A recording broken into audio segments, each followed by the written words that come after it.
You're listening to Straight Outta Stratford 203 with Zach and Julian, the best sports podcast in Connecticut. Sit back and enjoy the ride in 3, 2, 1. Straight out of Stratford, slinging takes like Stafford, talking all the big games, have a beer right after. When it comes to the facts and the stats we provide, better know that our names will be up in the rafters. What is going on, guys? Welcome back to the Straight Outta Stratford podcast, episode number 31. I am your host, Zach. And I am Julian. And what a week. What a week. Couple big MLB moves. Obviously, the NBA trade deadline, some NHL moves, and we are preparing for Super Bowl 60 coming up this weekend on Sunday. Should be a great week, but we're going to go over everything that kind of transpired over the past 5, 6 days, 6, 7, something like that. No, Zach. No, Zach. I'll stop. But yeah, don't mind the jokes. But yeah, anyway, we'll get a little bit more serious. We'll get into the sports talk. I had to throw the meme in there at that point. But yeah, so with the MLB signings, at least we saw a couple, decent-sized players getting moved. You saw Luis Arias sign with the San Francisco Giants for 1 year, $12 million. I think that's a very, very good signing. A lot of upside on that. Well, yeah, that's the big thing is I know we've talked about it prior, off camera, but we've mentioned many times that Luis Arias is a former batting champ. He's won the batting title, I believe, more than once. And he's a career lifetime average hitter of .317. He's coming off of his worst season hitting last year, batting .292. Yeah. That's pretty good. The guy gets on base. He gets hits. And they end up signing him for 1 year, $12 million. And I'm not surprised a different team didn't put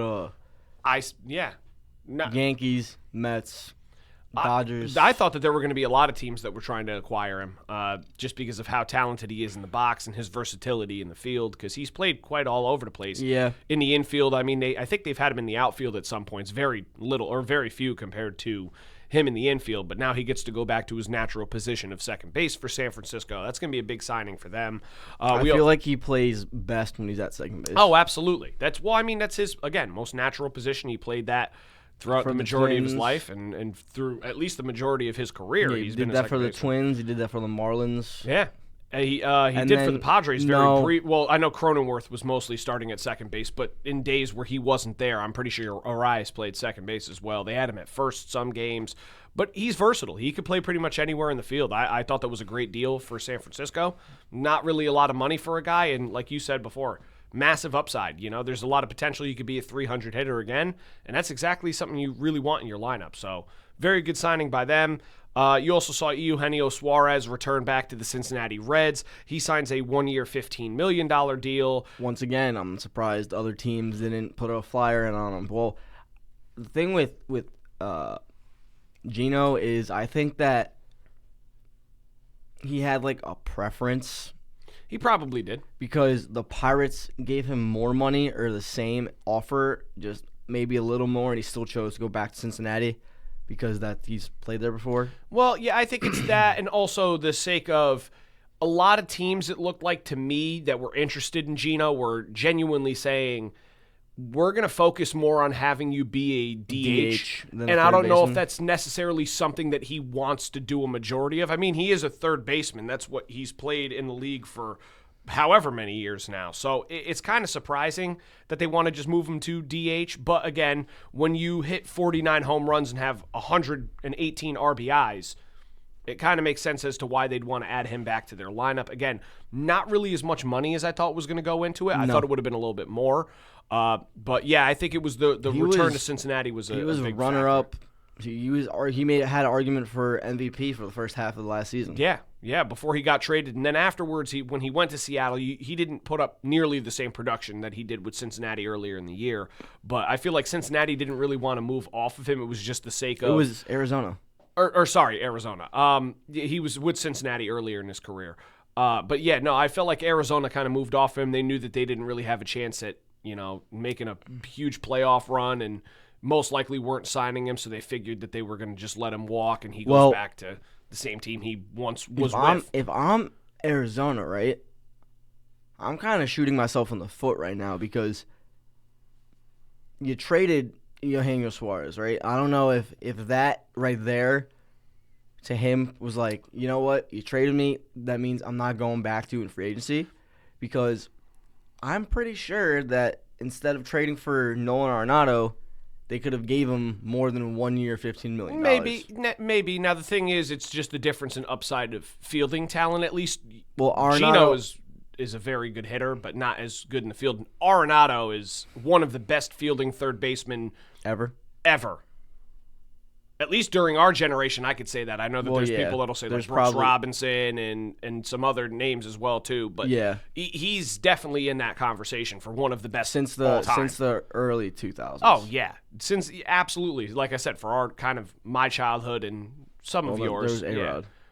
Yeah, but A-Rod was primarily a shortstop. He wasn't really a third baseman. He was, but I don't even think he has nowhere near a better glove than Arenado or a better arm than Arenado had. But still, Eugenio, I think, was, like I said, the big reason why he kind of went back is this is a team he started his career with Cincinnati. He's very familiar with the organization.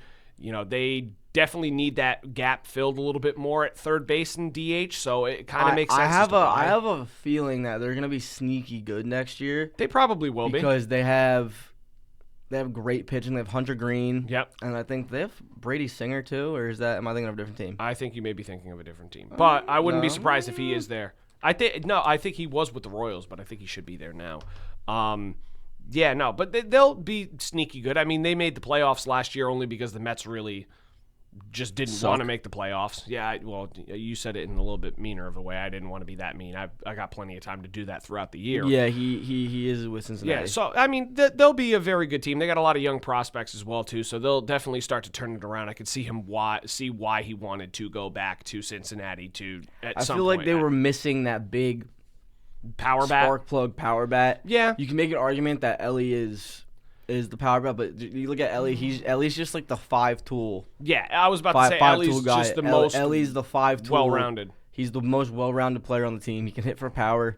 He can snag like 50 bases. Yeah. Yeah. He hit a cycle within his first 20 games of his career. That's unheard of. It's absolutely nuts. But yeah, no, that, like I said, it really wasn't much of a surprise that Eugenio wanted to go back because, like I said, he played part of his career there. So I also feel like Eugenio going back there as a switch hitter is also big for Ellie because Ellie's also a switch hitter and Ellie's younger, and I feel like Eugenio can mentor him and give him a little insight. Oh, no doubt about that. I think he could too. His approaches at the plate. Because Ellie's defense is already good. Yeah, Ellie's defense is very good. Ellie's defense is good. His speed is there. But if you look at him in the box sometimes and kind of just Yeah, it's a little underwhelming sometimes with him in the box. I mean, he showcases that he does have the power. Well, yeah, no, he does. Yeah, exactly. But he has some moments where he does not really look as great. So, yeah, no, that's a very good point. I definitely think that could be of a help. We also saw a 3-team trade take place where obviously the main chip of the trade was Brendan Donovan getting traded from St. Louis to the Seattle Mariners. Obviously, a lot of people won't talk much about this trade just because it's not like a really big name. But granted, the guy's another one, very versatile in the field, can play all over the place.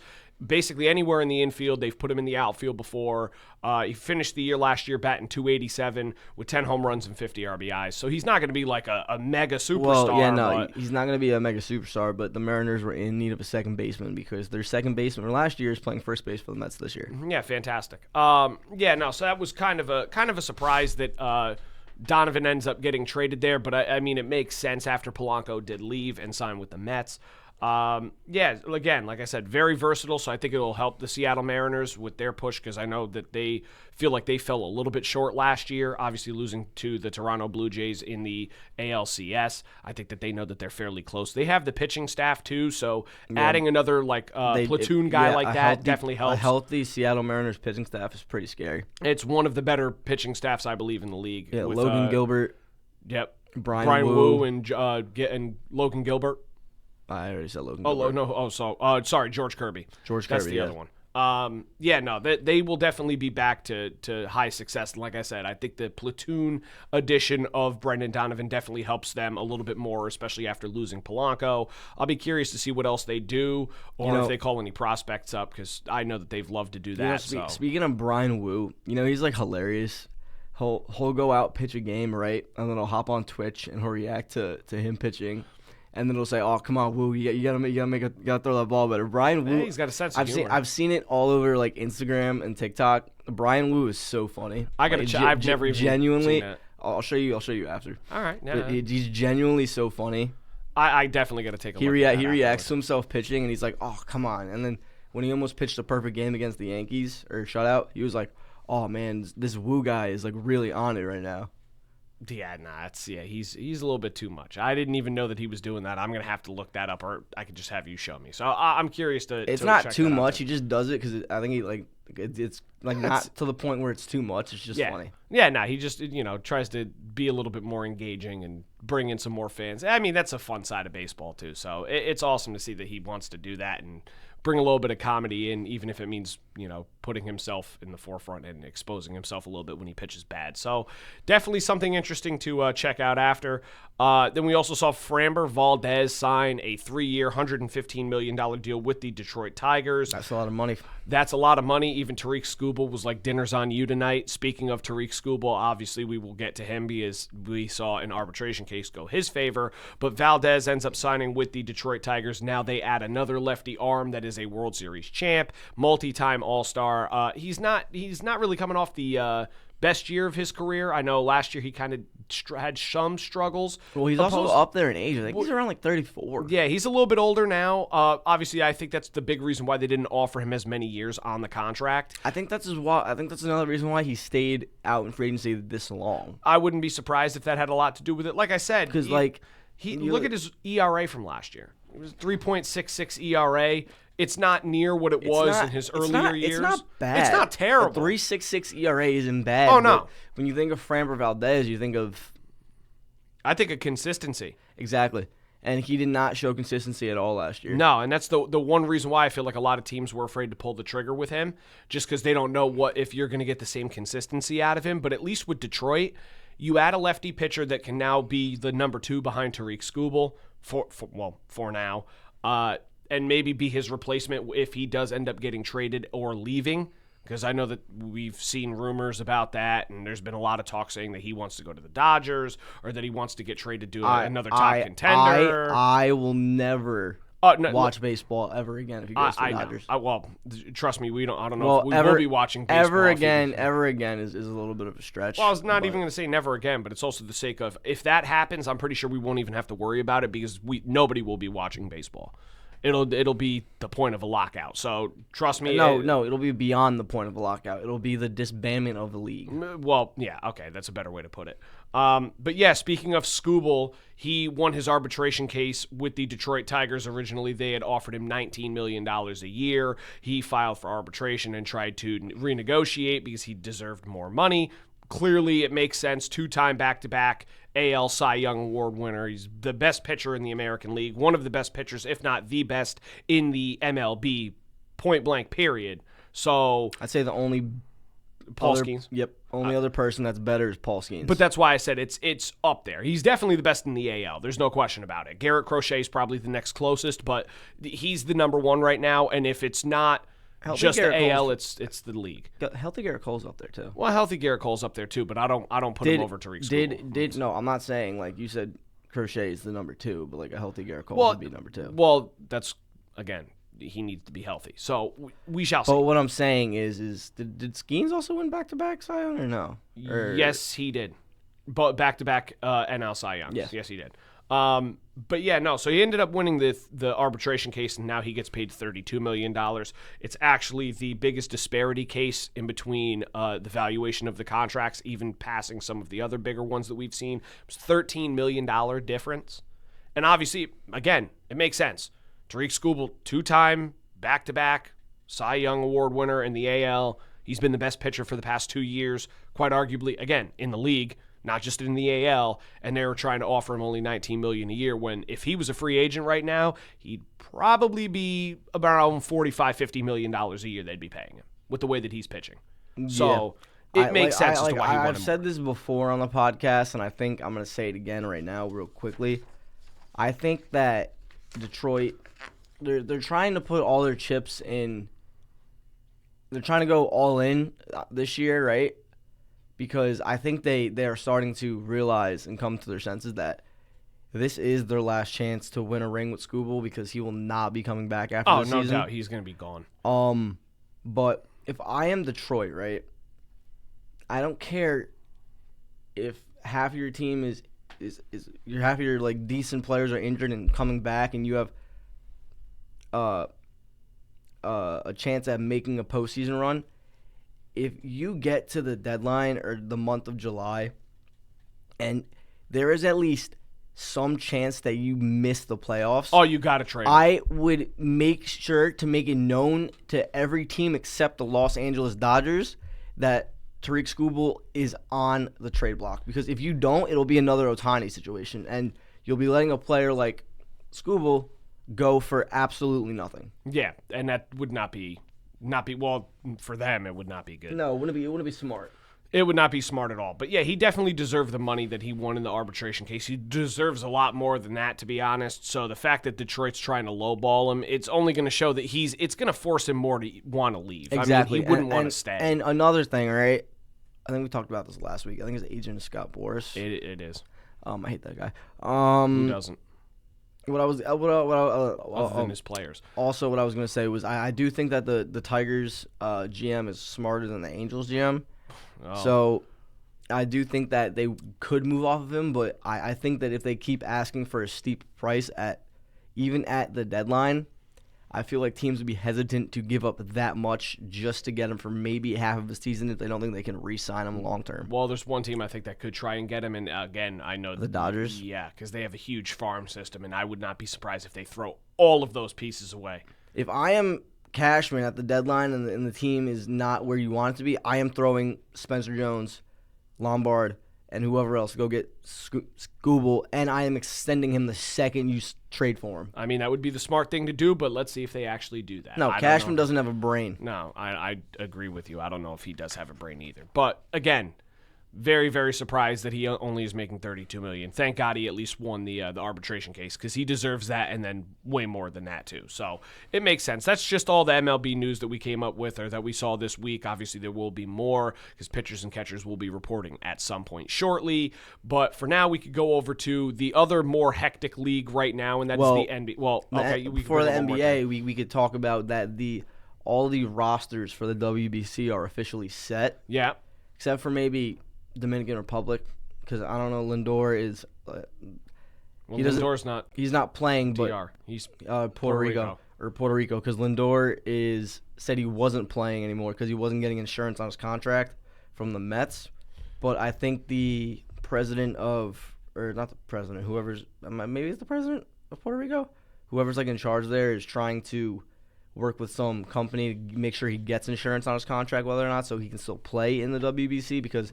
I think the fact that the players that are from foreign countries that are requesting insurance on their contracts for the WBC is kind of crazy. Mm-hmm. Because you look at the stars from the Team USA who are above 30, they're not requesting above 32. Harper's not requesting insurance. Neither is Judge. Neither is I don't know who else is above 30 on that roster. Well, I mean, there's quite a few, but there's just a lot of names. Yeah, but looking at the rosters and stuff, I do think that Team USA is built to make a run. Well, I mean, it's always them and Japan, and that's usually been the best two the past 2 years or a couple of years that they've done it, especially since the World Baseball Classic has like kind of taken a little bit more of a step than what it used to. It's basically the Team USA versus the Dodgers farm system. Well, no, the Dodgers starting lineup. Basically. But what I'm saying is I think last time, 4 years ago, USA, they had a great roster, and they had a Linsanity run from Trey Turner, who I thought Trey Turner was going to carry that into the MLB season, and I was 100% wrong. What? He heated up at the wrong time, and sometimes you lose a little bit of that gas, and he definitely did. He's still a great player. Well, no, he's still a great player, but, like, if you're a guy of that caliber, right, and you heat up in the WBC and then you don't really go to spring training and that kind of is your spring training, I feel like that playing in the WBC is better than spring training because you're already getting a competitive, like, game instead of playing maybe 2 or 3 innings. You're already you're kind of like already in a season-ready mode. Yeah. So you could just carry that over to... No, I could see that. What I'm trying to say is I think that their rotation wasn't like, I'm not saying it was bad because they obviously made it to the WBC final, but when you look at the rotation this year with their 1, 2, and 3, Skubal, Skeens, and Skubal, Skeens, it's disgusting. I know it's Skubal, Skeens. Is it Crochet? I don't know if it's Crochet. It might be. Team, I'll look it up. That would be it. I mean, it's still going to be disgusting anyway. That's one of the teams that'll always. It's going to be again U.S., Japan, Puerto Rico, and the DR. It's Skubal, Skeens, Logan Webb, Joe Ryan, and Nolan McLean. Yeah, that's a when Nolan McLean is your 5. Woof. And then they have Kershaw for emergencies. Well, he's not really going to pitch all that much. And then in their bullpen, they have Mason Miller, Griffin Jackson, and then some bum named Clay Holmes. Some bum named Clay Holmes. Yeah. Nah, that's a good rotation with a pretty decent bullpen, too. And then their lineup is just disgusting, Oh, too. we don't even have to go there. We already know that their lineup is filthy. It's Bobby Witt, they're Judge, gross. Harper. Trey Turner's probably back again. I wouldn't be. Oh no, Bobby Witt's starting, so it's not Witt. Trey. It's not Trey Turner, which I think that was the right swap anyway, though, because I think Bobby Witt is in the Way more better. prime of his career than Trey Turner is. But definitely, We have the roster interesting. right here. So catcher is Will Smith. First base is Harper. Second base is Mookie Betts. Yeah, Third base is Gunnar Henderson. Shortstop, Bobby Witt. Left field, Kyle Tucker. bomb. Center field, Corbin Carroll. Yeah, Right field, Aaron Judge. DH, Brent Rooker. Whew. Yeah, that team is. And then the bench, Trey Turner, Corey Seager, Pete Alonso, Mike Trout, Jackson Merrill, Rutschman, and Cal Raleigh. Wow. And now, Wow, Will Smith starting over Cal Raleigh? I don't know if Cal Raleigh might have backed out because Paul Goldschmidt is. I was going to say.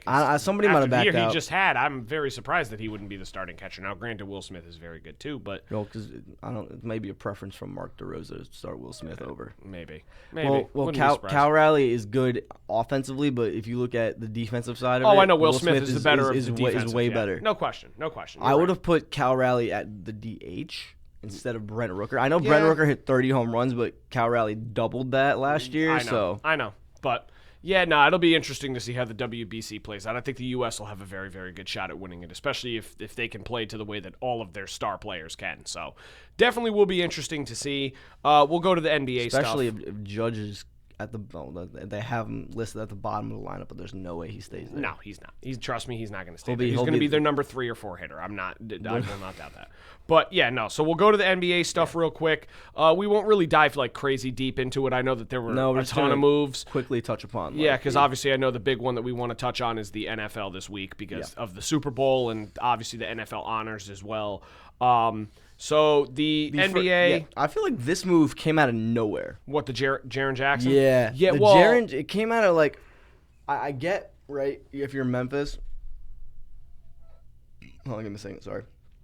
If you're in Memphis, right, you had a core 3 of Desmond Bane, John Morant, and Jaren. and Jaren Jackson Jr., and that obviously didn't work out because you see Desmond Bane left and went to Orlando. So you're looking at it like, okay, so Bane left, our core is probably practically gone, right? Yeah. And you're giving, it's like you're not giving up, but when you're shopping Ja, because Ja's unhappy, Supposedly, right? And you're not getting what you want for him. Mm-hmm. Number one, I think it was Kendrick Perkins who said this yesterday. It's kind of like a wake-up call to Ja, because in 2.5 years, right, if the Grizzlies aren't getting what they want for him, he said that if he keeps playing how he does, he could be out of the league. Someone who was borderline superstar, who was Supermax eligible, could be out of the league. And I feel like that would be shocking and upsetting, number one. Oh, of course. But because the whole buzz around the trade deadline was Giannis, who didn't get moved, and Ja, who didn't get moved. And AD, who ended up And getting moved, AD, which who we'll got talk about. moved. But We'll talk about that. what I'm talking about right now is you have a former defensive player of the year, right? Getting traded from Memphis, which midseason, which I wouldn't be surprised at all if it was a contender putting all their chips in one hand, going all in. But he got sent to Utah. Trust Like, me, what- it baffled me. The Utah Jazz acquired Jaren Jackson Jr., John Conchar, Jacques Landale, and Vince Williams Jr. for Walter Clayton Jr., Kyle Anderson, Taylor Hendricks, Georges Niang, and 3 future first-round picks.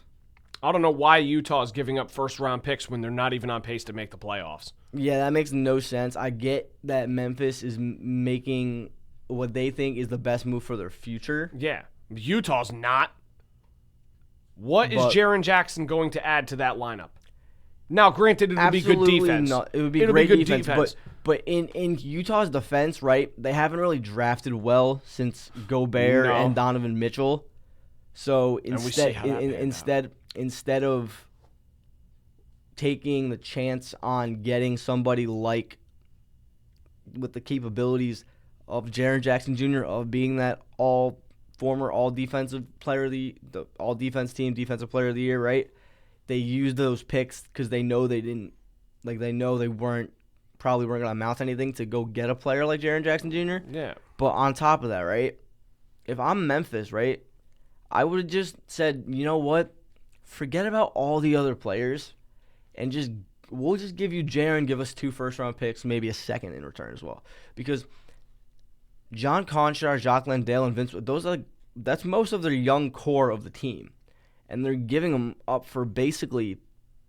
Trust me, like I said, I don't know where It makes this trade came from. absolutely no sense why Jaren and John Conchar, it was... Again, it does not make sense. It could be summed up very shortly. I don't remember know I where was it came was from. in the shower and I got out and I checked the time and I see ESPN notification that Jaren Jackson Jr. got traded and I'm like, what? Yeah, and I would have thought that was the Ja Morant move when you see Memphis Grizzlies trading, and I'm going, oh, well, Ja's gone, and it's not. It's No. Jaren Jackson It's- Jr., I'm and like, you're like, what? Yeah, no, I said the same thing. I was sitting there going, really? Where did this trade come from? Then you had another 3-team trade between Chicago, Minnesota, and Detroit. That one was all over the place with Jaden Ivey and Mike Conley Jr. Detroit ended up getting Kevin Huerter and Dario Saric. It's just like that one didn't really move me that much either. It was just like a very odd trade. The one that surprised me that same day was Chicago trading Vucevic to Boston. That one was a very big surprise to me because now Boston adds another big man that's very capable of scoring 20-plus points a night and rebounding at least 10, 15 boards. You're getting 15 boards a night. That's nuts. The next trade, right? It's interesting because there are rumors speculating that at halftime, James Harden told his agent that he wants to be traded from the Clippers a day or 2 days or a day and a half before the trade deadline. Yeah, I don't know where this one came from either. And then Harden comes out and says, "No, I didn't come out and say I wanted to get traded from the Clippers." And well, he got traded from the Clippers, and they traded him to Cleveland for Darius Garland. Now, Darius Garland and a second-round pick. To be honest with you, I don't understand this move either. This is not Prime's James Harden, and Darius Garland is a fantastic player. But only thing with Darius Garland is that he can't stay healthy. Well, yeah, that's his biggest thing. But he is one hell of a player when he's healthy. I was very surprised. This is just one of the weirder trades that I saw happen out of the entire trade deadline, for sure. Like I said, this is not prime James Harden. This is like late end of his career James Harden for a guy that, has had his injury struggles, but when he's healthy is extremely, extremely talented. It just did not make sense. I don't know what direction Cleveland was trying to go in with it. I don't know. That was another surprise. Then you see, speaking of somebody else who can't stay healthy, Anthony Davis, the guy we were just talking about, he gets traded to Washington. Before we speak about that trade, right, I don't think you have it here, but we also saw the Clippers trade Zubac to Indiana. Oh, yeah, no, I did see that. I just figured it's not like... No, but... needle moving. Zubac is... He's good. He's good, but I feel like they had Miles Turner last year. Now that he's in Milwaukee, they were missing a center, and Zubac could be that center because he's only like 28, 29 years old. But what I'm going to say is I don't understand why the Clippers they're like they're at a subpar team and they have a chance at making the play-in, and they're at the trade deadline. And they're like, you know what? Let's blow up their roster. Guess who has their first-round pick?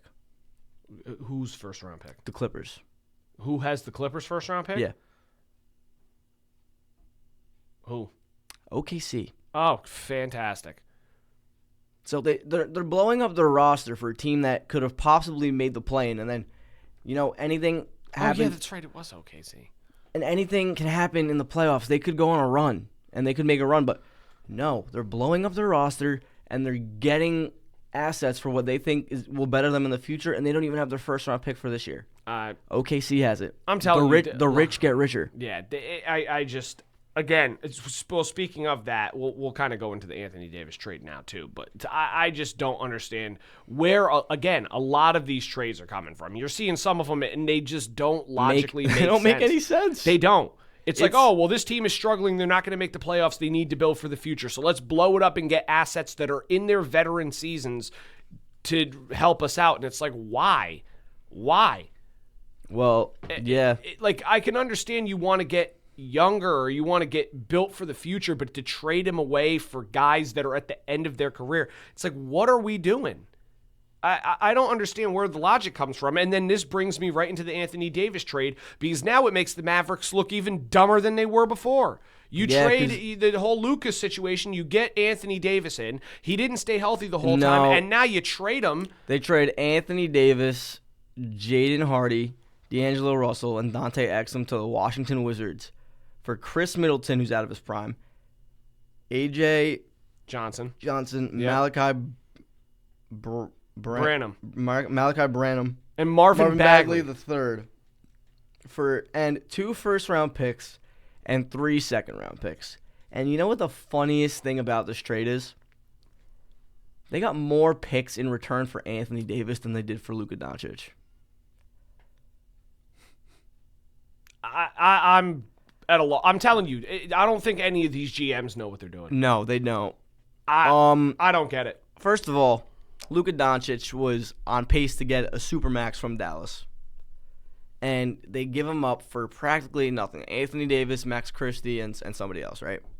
So essentially, you're like, okay, if Davis can stay healthy, this could potentially be a great trade, because you have Cooper Flagg, who's an exciting young rookie.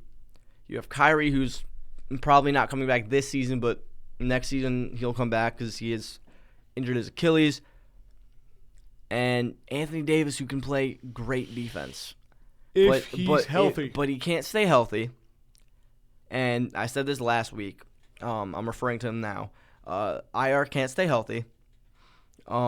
He's constantly missing time. If you don't understand, I said I'm going to call Anthony Davis IR because that's where he always is. He's never on the court. And essentially you just traded Luka for Chris Middleton and a bunch of I'm telling bums. You, again, now, I have no words. Now, this, like Utah, I don't understand why they're going all in when they don't have a championship roster around them. They don't have a chance they don't even have a playoff roster. I not know, even a championship roster. Like Utah trading for Jaren makes no sense. But Washington trading for Anthony Davis is also... To pair with Trae Young and Alex Sarr, I guess they have a lot of faith in those two to turn the organization around. The Trae Young trade was a no-brainer because they gave up nothing for him. Yeah. But to give up this much for Anthony Davis than they did for Trae Young. To give up this much for Anthony Davis, who's, number one, he's aging. I believe he's a free agent after next season. Again, it could be summed up. Or is it this season? It's either this season or next season he's a free agent. Regardless, it could be summed up in none of these moves are making sense. Anthony Davis is made of glass. No, glass isn't even the word. It's not. You know that. He's made of bubble gum. No. You know who he reminds me of? Remember the episode of SpongeBob when they're selling glass chocolate? bones and paper skin. Every night I break my legs, and every morning I break my arms. Yeah. That's exactly who Anthony Davis is. It's just, again, doesn't make sense. There's a whole bunch of these that don't make sense. A couple of them that kind of make sense are the 76ers trading Jared McCain to Oklahoma City. Oklahoma City wants to bolster and get themselves even more so in another picture to go back-to-back for a championship. Makes sense. McCain had a lot of promise. And the 76ers had their moments where they're up, down, left, right. Paul George gets suspended. Well, Jared McCain also has not played at all this year because I think he's hurt, right? Yeah, well, he also got demoted as well, too. But it's just, again, they needed to try and go out and get somebody, and they have a lot of picks that they could use. I mean, their future's already built. They don't even really need the picks. So they're just trying to go basically all in, push all the chips to the middle of the table and say, we just want to bolster our depth. Makes sense. That one does. Cleveland, Chicago trading Kobe White and Mike Conley to the Hornets for Colin Sexton, Ousmane Dieng, and 3 second-round picks. Another one, I mean, I kind of understand why. Charlotte's starting to heat up a little bit, and they feel like if they can just get a couple other guys to throw into their lineup, that maybe they have a chance for the play-in. I know they went on a nice little, 8-game win streak, and are starting to play much better basketball. LaMelo Ball's been very good. Knapple's been extremely good for them as well. I mean, they have their talent, so they're starting to kind of figure it out. Another move somewhat makes sense. I mean, losing Colin Sexton, a little surprising because I know that he had a lot of promise coming out of Alabama, and he's kind of bounced all over the past couple years. I don't think he's lived up to his. No, he has not lived up to his expectation. But he's still a good role I know he's player. bounced around. I don't know every team he's played for, but I know for a fact he played for Utah. He played for Cleveland, and I think he might have also played for Sacramento. He's, like I said, he's been bounced around a little bit. Maybe the Spurs too. It's surprising, but again, kind of makes sense. Now this next trade doesn't really make any sense because you see Toronto, Brooklyn, and the Clippers agree on a 3-team deal. The Raptors acquire Chris Paul. The Nets acquire Ochai Agbaji. If I butchered that. Yeah, it's Ochai Agbaji. Ochai Agbaji. And a 2032 second-round pick from the Raptors. And the Clippers acquire the rights to Vanja Marinkovic. Yeah. Right? This whole Chris Paul situation is nuts, though. It's messed up. The Raptors aren't requiring him to report to Toronto at all. So he requests a trade, right? Because this is his last year in the league. They've done him so dirty for his last year in the league. And the Clippers, I thought they were going to waive him, and they decided not to. And they traded him. They finally gave him what he wanted, but they traded him to a team, and what's that team doing? The exact same thing that the Clippers are doing. If I am Chris Paul, I'm going up to the GM of the Raptors and saying, look. Well, they actually haven't been that bad, though. The Raptors sit 5th in the East. Well, yeah, but I'm pretty sure if they I'm go. Almost. Well, no, I'm not saying that the Raptors are bad, right? No, because they're not bad. But if Chris Paul gets a ring from this season with the Raptors, he will feel like he didn't earn it because he didn't do anything. Trust me, he's not getting a ring from the Raptors. I can guarantee that, but. I was just saying hypothetically, if I'm Chris Paul and I'm not trying to say he's a ring chaser, he should ring chase, but I do think he does deserve one. Oh, of course. But I'm going up to Toronto and I'm like, listen, if you're not gonna play me, just cut me so I can go. Let's see if I can find I can go sign somewhere else where I think I can benefit. Even if I come and play 5 minutes off the bench every game, I can still benefit them. Yeah, Toronto's 5th in the East. So, I mean, I get it. They're in contention somewhat. But, again, the way that they've treated Chris Paul about the whole thing, the Clippers, has been stupid. It's just not been a good look at all. Then Cleveland trades they traded Lonzo Ball and 2 second-round picks to Utah. So, I guess Utah gets a couple picks back, but then Utah waives him. And everyone in the insider, or everyone just generally, expects Lonzo to just go to Charlotte because Lonzo has always expressed his interest in playing with LaMelo. Yeah, maybe. I don't know. He's not going to really have much of a role there, I guess, unless he's coming off the bench. I mean, he doesn't really stay healthy anyway. So he's another one that can't stay healthy either. Well, no, that's all because of his father. I blame his dad for messing up his ankles, making him wear the baller brand shoes. Yeah, I know. You could throw that blame in there, too. It makes sense. But, again, that was a very underwhelming move. Nothing really crazy. I feel like the best moves came at least later in the day yesterday, right before the deadline. You saw Golden State trading Jonathan Kuminga and Buddy Hield to the Atlanta Hawks for Kristaps Porzingis. I know, obviously, they've expressed that they needed a center. Jonathan Kuminga's already expressed that he wanted to leave the organization. Has Porzingis already played for the Warriors at one point? No, I think he has. I don't know. I don't think he ever did. Not Golden State. He's played for the Knicks. He's played for the Dallas Mavericks. He's played for the Boston Celtics. He's played for Atlanta. And then now I believe it's Golden State. He's played for, I believe, 5 teams. I'm almost positive on that. It went New York, Dallas, Boston, Atlanta, and then Golden State. Wait, I think No. he could. You might be right. No, but I'm almost think, positive I'm right. I think, I don't know why, but I think I remember him like a few years ago playing for the Warriors for at least one season. No, they rumored him to have gone there because otherwise they would say, oh, Kristaps Porzingis returns to Golden State. He's not. It says, oh, they finally get to team up with Steph Curry. So that was a decent move. Who am I thinking of?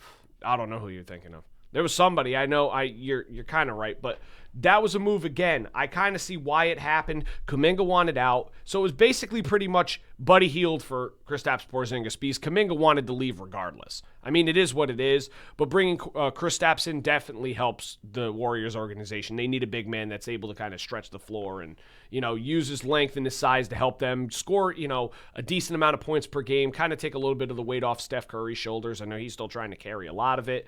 Well, the Warriors played great last night. They had a 37-point comeback. Yeah, and they didn't even have him. Yeah, but that's my point is now they have a couple other players that can help them, even if Curry's not producing to the way that he's normally produced in his career. So it definitely makes sense. They still got a long way to go to be contenders, but Pat Spencer, no. Is it Pat Spencer? I think so. You're talking about the kid on Golden State. Yeah. No? Yeah. I'm telling you, they will definitely get themselves back into contention. I don't know if they're going to be a contender though. Yeah. Oh yeah. His brother Cam plays for Memphis, I believe. Yeah. And their team is stacked. I mean, the West is stacked. So it's not going to be easy, but it definitely makes Golden State a little bit better. The one that we obviously have to bring up is the Knicks trading Gershon Yabusele to the Chicago Bulls for Dalen Terry. And then immediately trade Dalen Terry and 2 second-round picks to the New Orleans Pelicans and get Jose Alvarado. GTA. I love the whole idea of it because a lot of people don't realize he grew up his life in New York. Yeah, he's a New York native. Like was it 2 or 3 years ago when the Pelicans played in the Garden and they beat the Knicks, and in his post-game interview he said, right now I can't believe this is happening right now. He goes, I came to New York to play in the Garden against the Knicks, not for the Knicks, but I'm still playing in the Garden, and I got to win, and all my peoples is over there. Yeah, and that's my mom, my dad, my friends, family, my peoples are right there. They got to see me play, and they got to see me win. Well, I'm pretty sure they said that he's from Brooklyn. He lived part of his life in Queens. I mean, he's a New York native, so he definitely wanted to at least try to play for the New York Knicks at some point in his career. I know Josh Hart's happy too. I'm telling you, I like the move a lot, especially after, like I mentioned to you out there, losing McBride and then getting Jose Alvarado. That's a nice little replacement to have. Now, granted, not on the same shooting wavelength. No, not but shooting Alvarado's wavelength, effort is unmatched. I think what this team was missing was another, because you look at the starting lineup, right, and you see great defense with Anunoby and Bridges. They didn't really have that coming off of the bench. No, they did not. And now that I think with the addition of Jose Alvarado, they may be losing a little bit of offense coming off the bench, like shooting-wise, because McBride's out for a while. But he is a lot better at defending than people give him credit for. Oh, 100%. He got he's really great. He's great at stealing passes, inbounds. He got the name GTA for a reason. Well, yeah, and he would do that little hide off the court and wait for them to dribble up to half court and just sprint back and steal the ball from behind. I mean, the guy's creative. I like the move a lot. I think it's going to be a great fit for him, and I think the fans are going to love him. Oh, yeah. He's going to be a fan favorite, especially since he's from New York. He's going to be very, very well respected by the New York faithful. There's no doubt about that. And then the last 2 things we could talk about, because obviously we know that John Giannis didn't get moved, which, again, I can kind of see why. Another thing with the Gabe Vincent and the second-round pick to Atlanta for Luke Kennard. Yeah, Luke Kennard goes to the Los Angeles Lakers. I saw yesterday that Gilbert Arenas was not happy about that. I don't know what he's ever happy about. Yeah, I did see that clip. He was like, I guess any hoopers that can still hoop can just walk into the Lakers facility and go try out because they're just letting anybody put on a Lakers jersey nowadays. It used to be about the last name on the back of the jersey, and then he screamed, Luke Kennard, really? Yeah. I know he wasn't happy, but I don't mind the move. I think that it definitely helps them a little bit too. They're saying that Gabe Vincent got traded because he messed up twice and Braun wasn't happy about it. Listen, wouldn't be surprised. Would not be surprised The at all. GM is still making moves at 41 years old. Yeah. Well, again, not really a surprise. Not a And surprise then at all. you see Cam Thomas get waived from the Nets. Well, we knew why that was happening is because the Nets have been struggling so bad, and they even came out and said the big reason why they did it was they don't find it fair to him, so they would rather, instead of them trading him somewhere, they want him to waive so he could sign with whatever team he wants to go to, because he's like the diamond in the rough there. I mean, he's the best player that they had on this roster for the past couple of years, and they're not in contention whatsoever. Well, who they trade for Michael Porter Jr. then? I don't think they did. But now he's the only one that's there. I'm not saying Michael Porter. I think they did. I didn't see any Michael Porter Jr. trades. No, I mean, like, they trade when they got Michael Porter Jr. from the Nuggets. Oh, I don't know who they was traded. Was it Cameron Johnson? It may have been. Because I know they had a Cam Johnson and they had a Cam Thomas. Yeah. No, well, Cam Thomas is the better of the two anyway. Not comparing him to Michael Porter Jr. I'm just saying the better between of the Cams. That's what I was confused about. Yeah, no, Cam Thomas has been a good player for Brooklyn, but again, it's like it's a Lamborghini at a trap house. Like it's just like that picture of the Bugatti. Yeah, the Bugatti. Yeah, it's like he's the best player they have, but he's surrounded by absolute nobodies. If I'm Leon Rose, I am jumping on that immediately. I would try to. I think that'd be a good move for them too, but especially at this because point, McBride's out for a while. It could be a big benefit. So I don't know. We're curious to see how that goes too. But again, very wacky deadline. One of the more crazier ones I'd say in the past couple of years. Again, though, mixed with some really big moves for players that you didn't really expect. Yeah, I feel like most deadlines are you see one or two stars get moved and then that's about it. This one was a lot more stars. This one was more stars, but I also feel like it was just they just picked names out of a hat and was like, you know what? That's what it felt like. You want this guy? I'll give you these 5. Like, I feel like people were just making trades for the sake of making trades. It just didn't make much sense for some of them. Some of them did. Some of them did not make any sense. But speaking of trades, we're going to bring up one trade. We'll transition over to the NHL. So they had the Olympic roster freeze start February 4th. But before the freeze started, they were talking about there being a potential of a few NHL trades that would go through before their deadline of March 6th, because now they're going to be off for a couple weeks. And there was one big name that everybody was talking about, and he ends up officially getting moved. I'm wearing his jersey for the sake of it because he's been one of my favorite players for the New York Rangers for the past 6.5 years, and that is Artemi Panarin got traded to the Los Angeles Kings. And you didn't even get a first-round pick. Well, this is what I'll say on it. Like, because I've kind of had some time to cool off on it. At first, I was like, I expected it. They were talking about trading him. It makes sense to why he was traded. He's, free agent at the end of the year, 34 years old. Coming off of I wouldn't say like a bad year. This is definitely a down season for him, though. He's not producing nearly as much. Now, granted, it has a lot to do with the guys who surround him. I feel like he hasn't really gotten help, and just the morale of the team has been way off. But the reason why I was frustrated about it is, number one, like you said, they did not get a first-round pick. They do, however, get Liam Greentree, who is a 2024 first-round pick that they drafted, the LA Kings, and they get a third and fourth-round pick. But the reason why I was the most frustrated is because when they expressed that they wanted to trade Panarin, they said the driving factor behind it was the fact that they felt that he wanted a long-term extension and for at least $12 million. And it was like, okay, 34 going on to a 35-year-old year. He wants 4 years. That's a lot to sign a guy till he's 39. You don't know if he's going to make it that far and be the same player. And he wants $12 million, which is expensive. Then he ends up signing an extension after the trade with LA for 2 years, $11 million a year.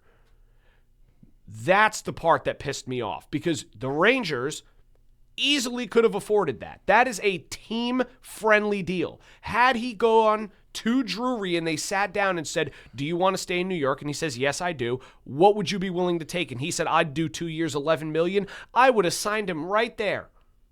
That is a 90-plus point a year player. He's a point-per-game player. You're not winning anything. Now, granted, we knew that the team wasn't going anywhere this year, but talk about a retool so that you could build for the future, that's the one guy that I wouldn't have let go. Genuinely. And just everything that's transpired with this organization the past 2.5, 3 years. I mean, it just does not make any sense. Like, I obviously, it's not proven yet what Greentree can do in the NHL. He may be extremely good. I hope he is. I know there's videos of him knocking an opponent's stick out of his hand and talking smack, basically saying, you think I'm supposed to be scared of you? I'm not scared of anybody. And that's the type of guy you want. You want a guy who's aggressive and physical and, isn't scared of doing anything. A player that's going to put his body on the line. It's great. But he's unproven in the NHL. And third and fourth round picks very rarely pan out. So you gave up basically nothing, or you got practically nothing for your best player, which you easily could have signed for 2 years, $11 million for an extension. If that's the extension he was looking for and you signed him till he's 37, that was one of the best free agent signings, if not the best, in New York Rangers history. He finishes his career with 607 points in 482 games with 205 goals and 402 assists. And they traded him away when they could have just extended him for the 2 years. Makes no sense. It does. Like I said, the only reason why is if he genuinely did not want to return because he wants to go and win a ring, I get it. He's been there for all these years, and they came close but never won. Well, and they've been bad the past couple years. Well, all I'm going to say, right, is he had his chance with the Rangers to go win a ring, right? But when they needed him to show up, what did he do? Well, yeah, there were a couple years where he did not. I mean, again, the 2023 year, he had a great series against Carolina and was one of the big reasons why they won that series. He did obviously score the OT winner against Pittsburgh in Game 7 a couple years back as well, too. I believe that was 2019 when that happened. I mean, yeah, there have been some moments where he has shown up in the playoffs and other moments where he is not. But I can't necessarily say that it's all his fault. I feel like a lot of the other players kind of did the same thing too. So you can't just blame it all on one guy. You got to blame it on a team as well. He definitely was not the driving factor in every game, and there were some series where he was not visible at all. But, I mean, there were also a lot of other guys that were invisible through more years with the Rangers than he was. But, again, like I said, 2 years, $11 million is the part that really ticks me off, because you could have signed him for 2 years, $11 million. That's less than what he's making now, and he would be signed until he's 36 years old or 37 years old, which, I mean, there's quite a few players that are above 37 that are still producing in the NHL, and they're still very, very good players. So he could potentially play to the same level up until that age, and they let him walk. Now, if he wanted to leave, I understand why, and it's not a bad thing. He gave his heart and soul for the New York Rangers, and like I said, was one of the best free agents that I ever got to watch sign with the New York Rangers. So I'm thrilled and happy for him, and I enjoyed every moment that he was part of the organization. There's a reason why I bought his jersey. This is the first one I had bought in a long time, just because these jerseys ain't cheap. So I was just very upset seeing him go. I understood why he had to. It's the same thing with Kreider, why he had to go. But at the end of the day, if you look back at it now and see that all it took was Drury sitting down with him and saying, we'll sign you for $11 million a year for the next 2, he probably could have stayed. But, again, makes sense, but it's all basically Drury's fault anyway, because the minute he sent out that letter about the organization saying that they were planning on retooling and moving forward, you lost all your leverage right there.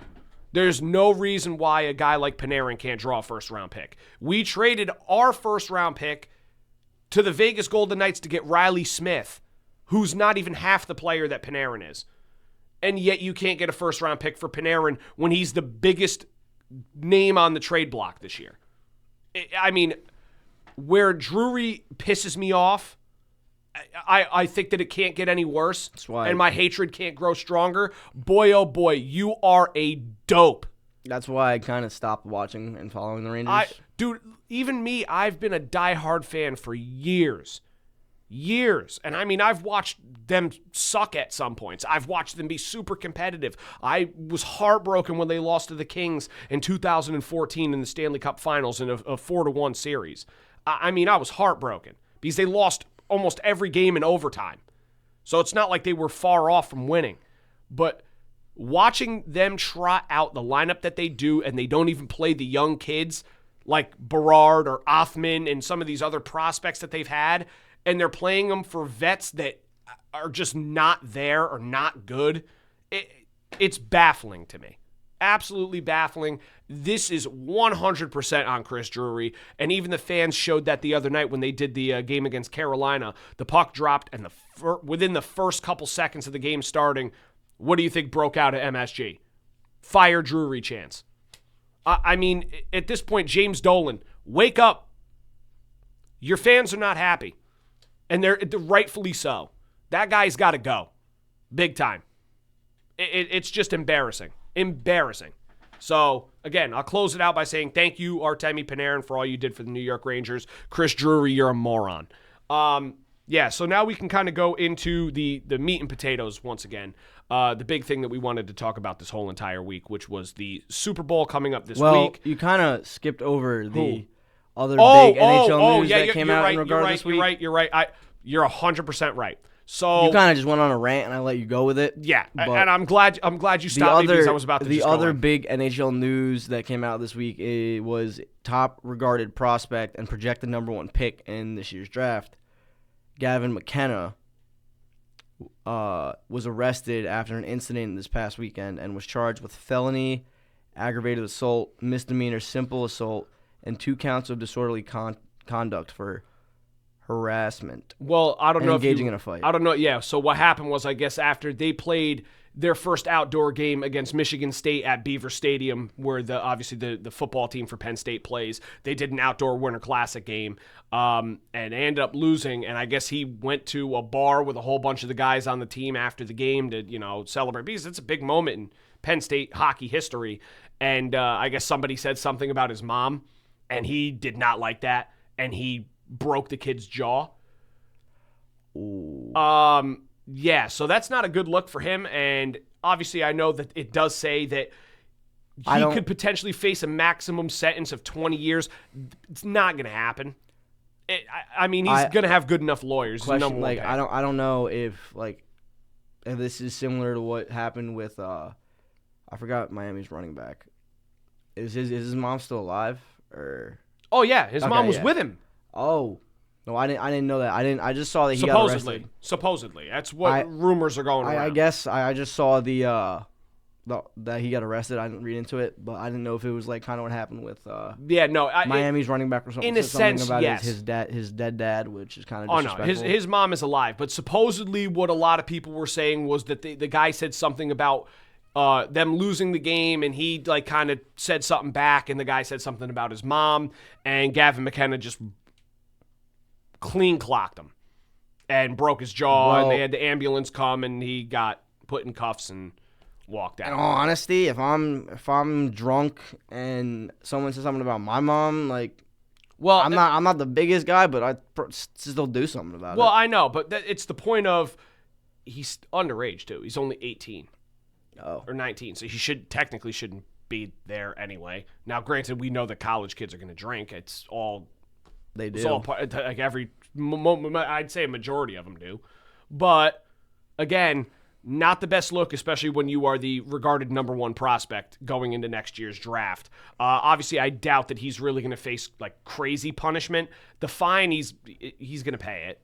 He's going to have to. But facing 20 years in prison as a maximum sentence, he's not going to be facing that if all these rumors end up coming out and being true, that supposedly the guy was saying derogatory stuff about his mom or him, and it was more of a self-defense kind of thing. They'll still look at him a lot differently in the draft, and I wouldn't be surprised if maybe he does drop a little bit in the draft now, but I doubt that it's really going to affect him big time. Now, we can transition into football this way. I saw that former Nittany Lion Abdul Carter came out on Twitter and said he tagged them and said, "Hold your head high, don't listen to the haters. It's just noise." He goes, "I've let it get to me, and just keep your head high, go in early, leave late. They're just allegations." Yeah, well, don't listen to the media. Yeah, I to be honest, if I was him, I wouldn't really listen to it much either. Like I said, depending on what situation ends up really being. But because right now we don't really know what happened, but in my eyes, right, coming from a Giants fan, I think the fact that Carter realized that he let the media get to him the first half of the season is a big improvement. Oh, yeah. And the fact that he's still like looking out, even though he may have not went to school at the same time as Gavin McKenna, he's still looking out for a Penn State. Yeah, Penn State. Lion. Yeah, it's absolutely true, and that's good on him for it too. I just hope that it doesn't really affect McKenna because I know he was a possible pick for the New York Rangers as well too, depending on where they land in the draft lottery. But I thought they don't have the first round pick this year. No, they do. It's one of their other future first round picks that they ended up trading, but it is what it is. Yeah. Anyway, we'll go over to the NFL, which is what a lot of people really want to hear us talk about. So we'll start off. We're just going to name through a couple of the coaching hires that we saw in the past couple of days. So Arizona hired the Rams offensive coordinator, Mike LaFleur, to be their next head coach. Obviously not a surprise there when you lead the number one offense in the league statistically, and the Cardinals are looking for a complete revamp. It makes sense as to why they go after a guy like LaFleur. They have a lot of stuff they need to change, but it makes sense to why they go after him and sign him as their next head coach. He's going to bring a tenacity that they really need to try and help them elevate in a very tough division. Cardinals just need a lot. Well, the Cardinals do need a lot, but at least that's a good starting point is to get a guy like that because he's shown that given the right tools, he's going to make the most of it. So it's a very understandable hire. Sucks that it's from the Rams, of course, but that's always what happens. So I'm not really surprised.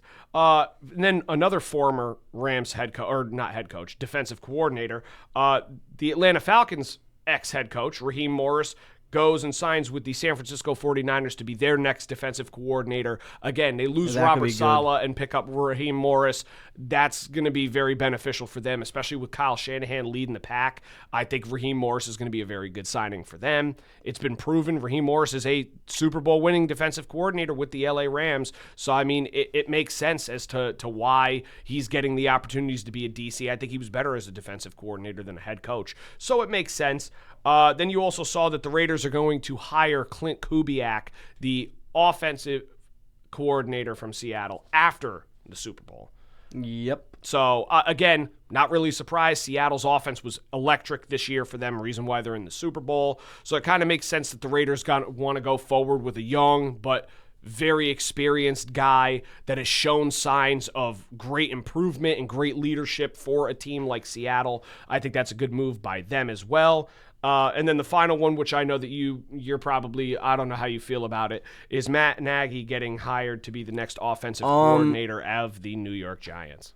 I don't know how to feel about that one right now. I was very skeptical because he has had some really bad coaching moments, but he's also had some decent moments. He was with the Chiefs in 2018, 19. I don't know if he was with them in 20. But those were years that they either won or at least made it to the Super Bowl, and their offense was pretty good. Not going to lie about that, but you look at him going back to the Chiefs last year, and you see what he did with the offense that they had last year. It wasn't really that impressive. Yeah, well, it's also his head coaching career. Now, granted, he's not a head coach. Thank the Lord he's not a head coach. Oh, if he was a head coach, I wouldn't have even expected you to come on the show. Yeah. But I just don't think that him as an offensive coordinator can. I think this is either going to be a make or break season for Dart. Kind of. I hope that he can develop him better than he did with Trubisky and Justin Fields. Yeah, but that's my point. Is that was not. I don't understand the whole idea of getting Matt Nagy, right? When the media is throwing around names, he wasn't even thrown around in the media. The media not at all. Media was throwing around names of what's his name? He's Washington. He was on Washington last year. He was the coach of USC when Caleb Williams was there. Oh, shoot.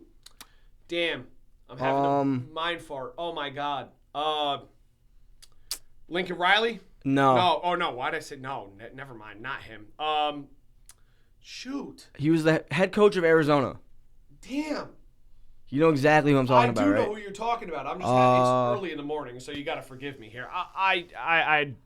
I'm just drawing the biggest blank right now. I don't know why Lincoln Riley came to my head. Just look it up.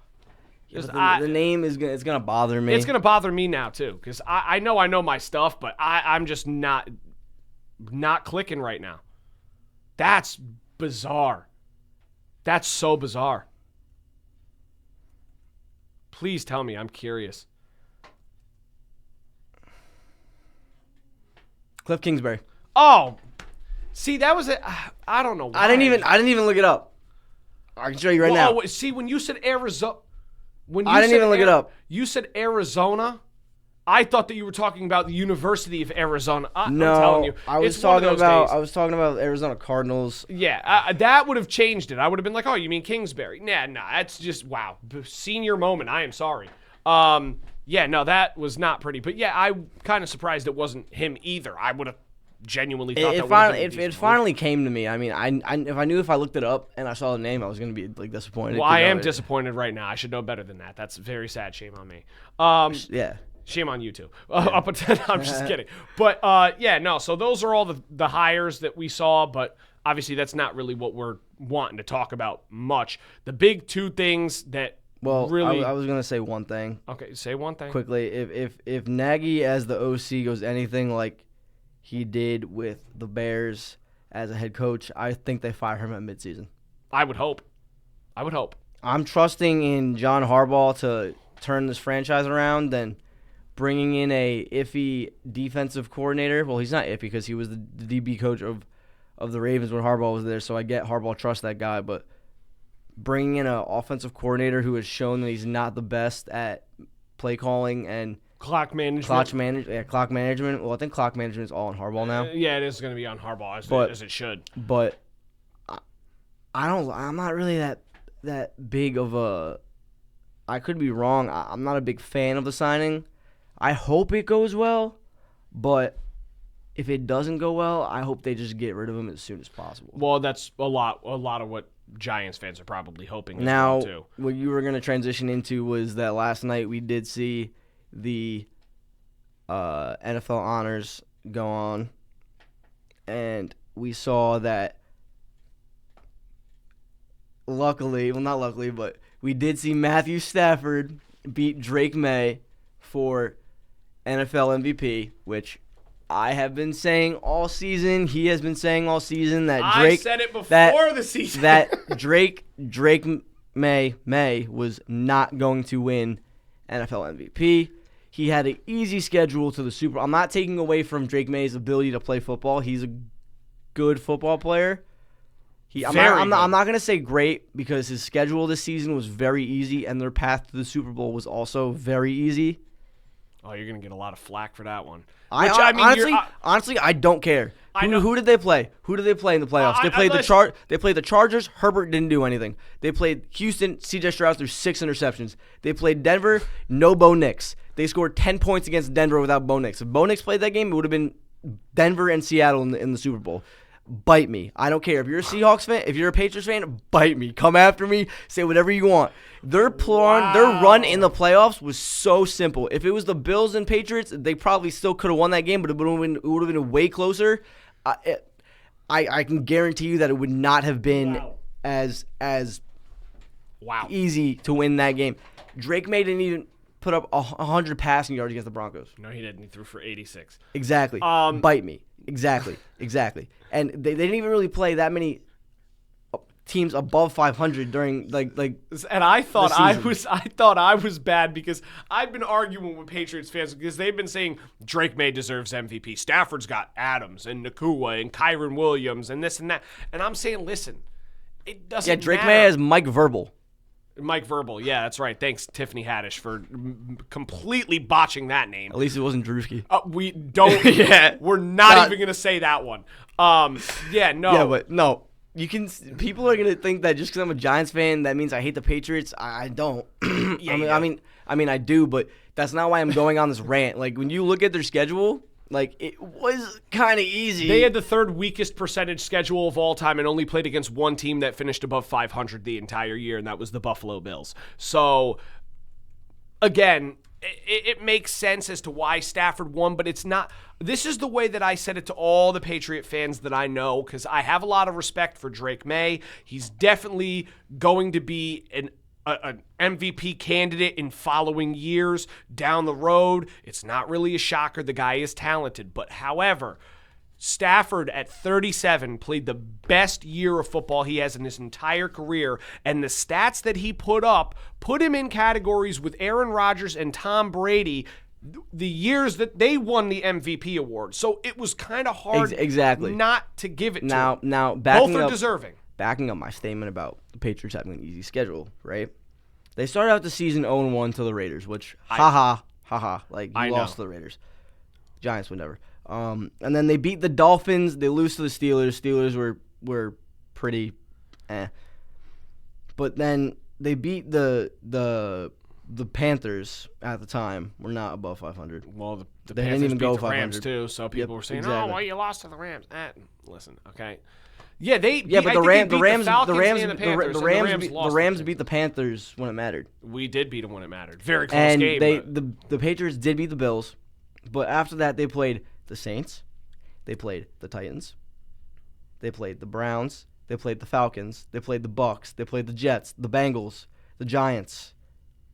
They won all of those games. Of course they did. I mean, those are some pretty bad teams. I mean, the Rams have played the best team out of those six or seven that I just named is the Tampa Bay Buccaneers, and that defense isn't really that great. No, you can make an argument for the Falcons, again, but we won't even bring that into it. It's just like I said, it could be very, very briefly touched on in the sake of it's not that May didn't deserve it. It's that Stafford just deserved it a tiny bit more because both were very deserving. And like I said, Drake May is going to have plenty of opportunities to win that award, plenty of them. Oh, yeah, like I said, I'm not taking away from Drake May's athletic ability with the Patriots. I'm just saying neither am I. I'm just saying that with this season that he had and the schedule that he had being this easy, I mean, putting up these kind of numbers was kind of expected. Kind of. Yeah, I get not it. expected, but I wouldn't say it's like... It's understandable. Next season, they're going to have a really hard schedule. If they don't, I think the NFL is rigged. But if they have a similar schedule next season, then he could win it. But if they're probably going to have a harder schedule because they won the Super Bowl, and I could probably... Won the Super Bowl. No, not won the Super Bowl, but they made the Super Bowl. They made the Super Bowl. Easy. We're not there yet. No, the Seahawks are winning this. I 100% agree with we'll that. save it. Shush. Shush. With them making the Super Bowl and them potentially having a harder, because their schedule isn't out yet, is it? Who? The Patriots? No. But I wasn't saying save it. Isn't like you're wrong. I'm just saying save it because we're going to talk about that towards the end.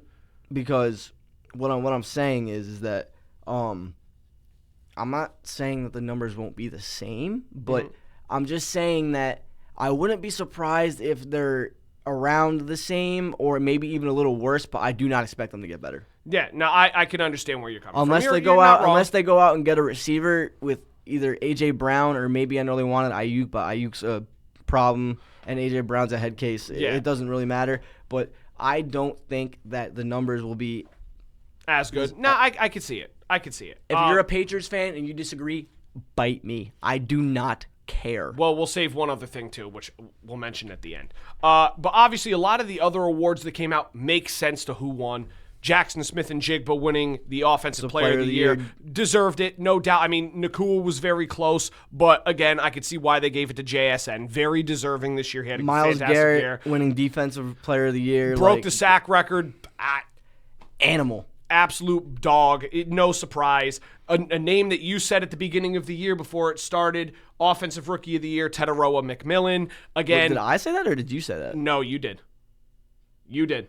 I did? Yes, you did. I was talking about Travion Henderson saying that he may have a good chance, or Emeka Egbuka, and you literally said, I said Tet. And you said, if I don't think if it's either of them, I wouldn't be surprised if Tet McMillan wins Offensive Rookie of the Year. I did say that. I know you did. I watched the clip. Wow.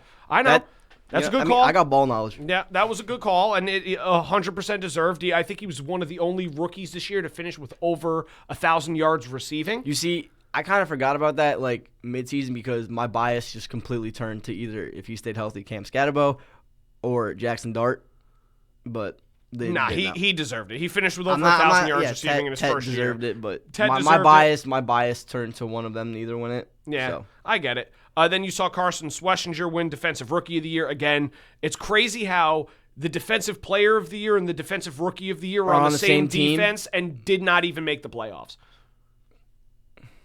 Kind of crazy, but again, he deserved that award as well. It's also really not that crazy because when they play for a franchise like the Cleveland Browns, you can't expect much from them. I know, but I'm saying for the sake of the fact that those two dudes are on your defense, you would think that they have like the number one defense in football and we're unstoppable if they're both on the same team, and they don't. So, again, kind of not really surprising why they won that whole situation. Coach of the Year is Mike Vrabel. Again, I could see it either going to him or Mike McDonald, just because both of them I wouldn't say both of them turned the organization around. Vrabel definitely did after they went 4-13 the year before under Gerard Mayo. I saw people saying that it could have went to Liam Cohen too. I could potentially see that too. That was probably my third. The only reason why I said that is Liam Cohen, Victor Cruz's college roommate. Well, yes, correct. But the Vrabel deserved it because the fact that they went 4-13 last year, and then this year they go 14-3 and make it to the Super Bowl. Wasn't he on the Browns coaching staff last year too? Who? Mike Vrabel.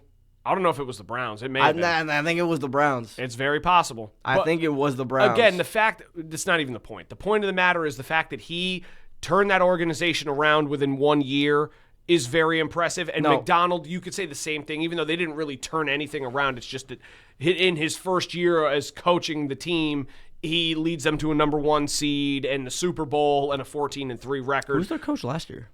Who? The Seahawks? Oh. It wasn't Pete Carroll. No, it was not Pete Carroll. Oh, shoot.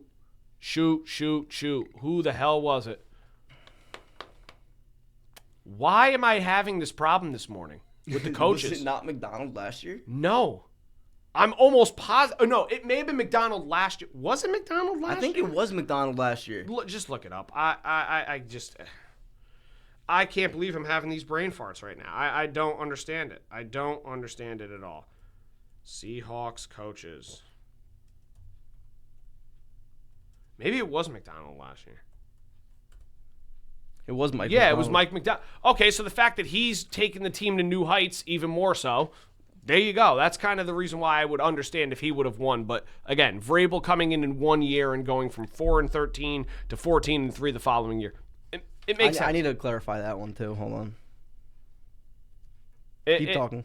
Yeah, no, it definitely makes sense as to why he ended up winning that award. Then you had comeback player of the year, Christian McCaffrey.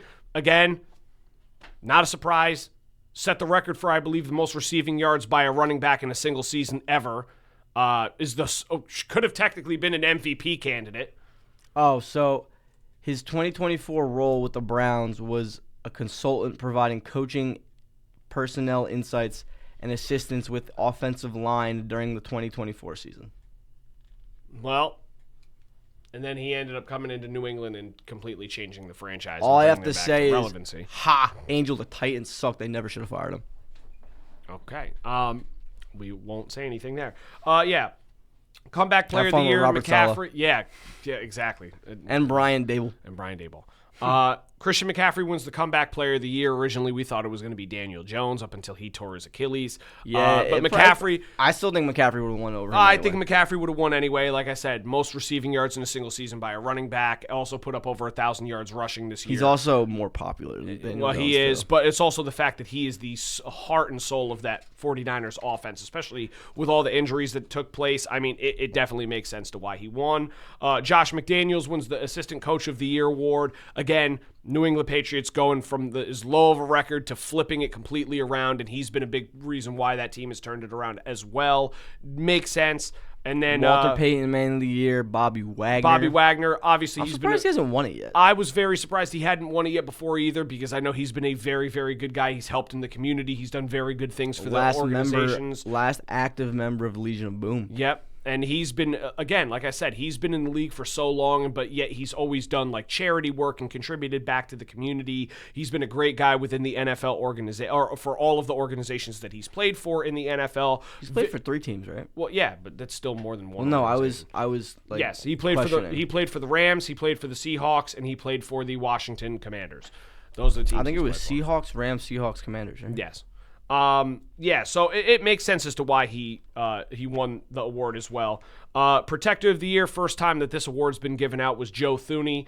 Thuney, whatever. Thuney, same thing. Nope, it's Thuney. Okay, whatever. Understandable. Again, I'm pretty sure he's been one of the better protectors this year. It definitely makes sense. This year? Well, during his career, he's a multi-time Super Bowl champion as well, too. I mean, he's been one of the best offensive linemen in his the last 10 Well, he's years. going to be a Hall of Famer. So, but that was my point. It's just the way I worded it kind of came across a little strange. That also might be why Matt Nagy didn't do well in Kansas City this year, because the O-line was significantly worse than it was the years prior. Definitely. But again, like I said, he definitely deserved it. He was going to be a Hall of Famer, no doubt about it, for an offensive lineman. So, again, very, very understood. The only other thing which we could say about the night of the NFL Honors is they announced the 5 new members of the Hall of Fame. Robert Kraft got snubbed. We know that.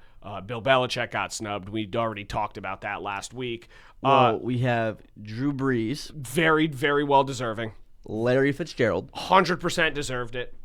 Luke Kuechly. One of the best linebackers to ever play during our generation, quite possibly ever. Absolutely deserved it. I mean, when you look at that, right, just that's the bad thing about football. Concussions, injuries. Yeah. Luke Kuechly might be one of the best linebackers ever and one of the smartest linebackers ever. 100%. And there's no doubt why he deserved to be in the Hall of Fame. Luke Kuechly played at a high level of pace, played at a high-paced level for, I don't know how many years did he play in the league, maybe 6?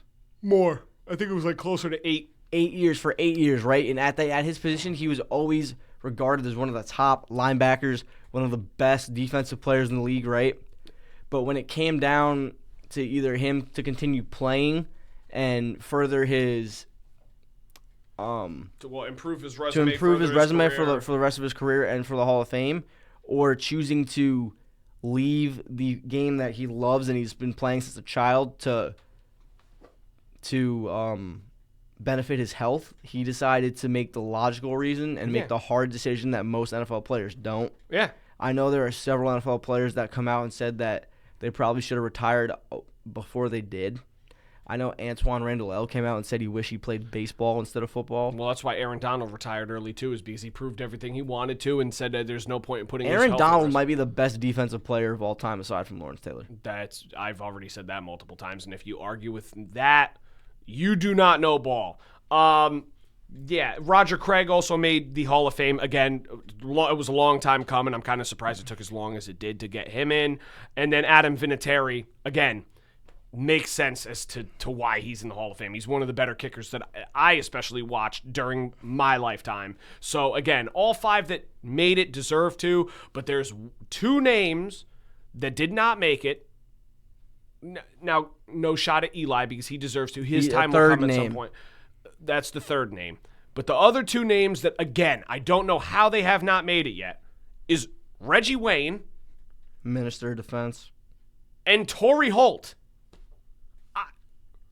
Torrey Holt is the only remaining member of the Greatest Show on Turf offense of the main 4 between Kurt Warner, Isaac Bruce, him, and Marshall Faulk to not make the Hall of Fame.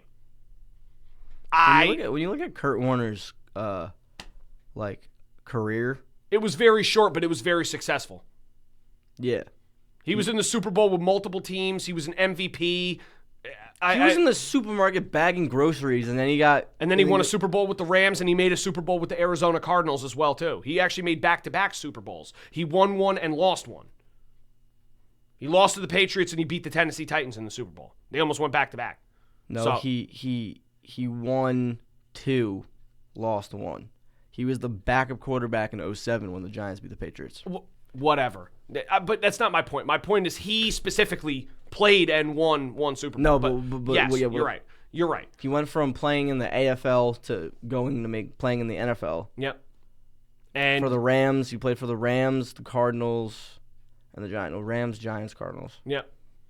But it makes sense as to why he made it. But again, Torrey Holt, I don't know how long they're going to have to make this man wait to make the Hall of Fame. Is it like MLB where you only have a certain amount of years on the ballot? I have no idea. Well, Roger Craig's been on the ballot for a while too and hadn't got in until this year. So I know for MLB you have 5 years, and after 5 years, like, you're done. No, I think it's a little bit longer than that. I think that to be honest with you, I think that it's way longer than that. Because Roger Craig's been out of the league for a while. Yeah, but I think it might be different for the NFL. I'm going to look that up right now. Yeah, well, you do that. But, yeah, no, it was kind of surprising that Torrey Holt and Reggie Wayne didn't make it again. But, again, the class that did make it's no disrespect to them because they definitely deserve to make it. So it makes sense. Oh, it's a 10-year limit on the ballot for MLB. Yeah. Yeah, it's 10. And for the NFL, it's probably longer.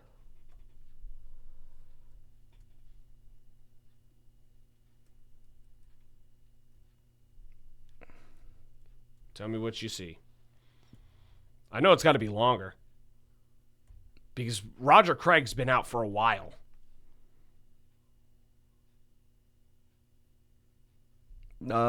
Candidates 5 seasons after they retired, and they must have concluded their career. Ballot eligibility. NFL Hall of Fame ballot length. Yeah, I'm telling you, it's got to be way longer. It has to be. There's no way.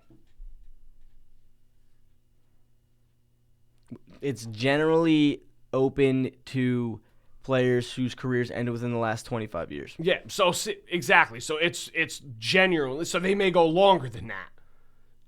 But generally players whose careers concluded 25 or more years ago are moved to the senior committee ballot. Yeah. But still they could still get put in though. So yeah. It's definitely, again, like I said, their time will come. It's just I'm surprised that it hasn't come yet. But the last thing we'll talk about is we could talk about the Super Bowl matchup for Sunday.